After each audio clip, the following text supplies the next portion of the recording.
Hey guys, let me tell you something about grand finals. I've been a part of 4, played in 3. If anyone can tell you, I can. Oh mate, when you talk about grand final week, it's the pinnacle. It's everything that you play for, it's everything that you want.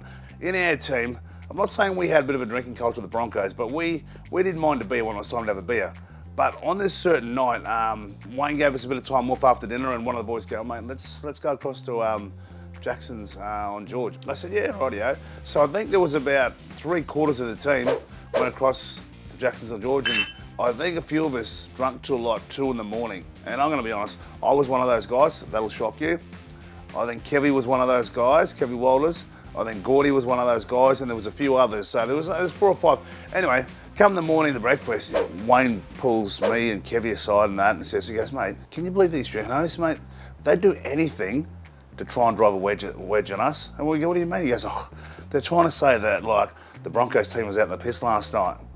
We're going, what? Oh, these journos, they're kidding. That's the Sydney journos, you know? They're doing their best to derail this grand final for us. They would do anything. So, yeah, that was one of those things. And I think, you know, after the grand final, we ended up telling Wayne, Benny, you know, like what those journos had actually said was true. We were out in the piss for a while. And he goes, what? I said, yeah, we were out in the piss. And he goes, you blokes. But, you know, we got the job done. I knew if we all played to 90% of our ability, no one's going to beat us. No one's going to beat us. And people could say it's arrogant, but it's a confidence in the players that you have, but also it's confidence in the relationships and trust you build. And that's what Penrith have got at the moment. Penrith know right now that if they play their best, Parramatta can't beat them. We in the media and the fans are going, oh, they're arrogant, they're this, they're that. Mate, they're a winning football team, and we're just being tall poppies. We're just going, oh mate, they're a bit on themselves. They're carrying the ghetto blaster in there. You know, they're playing music. They're being disrespectful to players. You know what? They're just winning, and they're just having a good time, mate. Who doesn't have a good time when they're winning? And this team here has been in the grand final the last 3 years, so they've got a right to be. I'm not saying arrogant, but they've got a right to be confident and have a swagger. Swagger's the word I want to use, because that's what they've got. They've got swagger, mate. Isaiah, he's not arrogant. Nathan Cleary's not arrogant.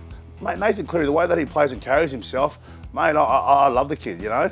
But also, I like Mitchell Moses too. And Parramatta, look, they know how to beat Penrith, but it's going to take Parramatta to find everything and play nearly the perfect football to beat Penrith. And Penrith have to be, not off their game a little bit, but this could be one of the greatest grand finals of all time, you know, the Battle of the West. But I can't see Penrith losing this, only because they started off slow. They had that week off. They started off slow, and I just reckon the longer you go into the finals week in, week out, you know, you can use that and build that confidence. But I reckon that week off does you the world of good.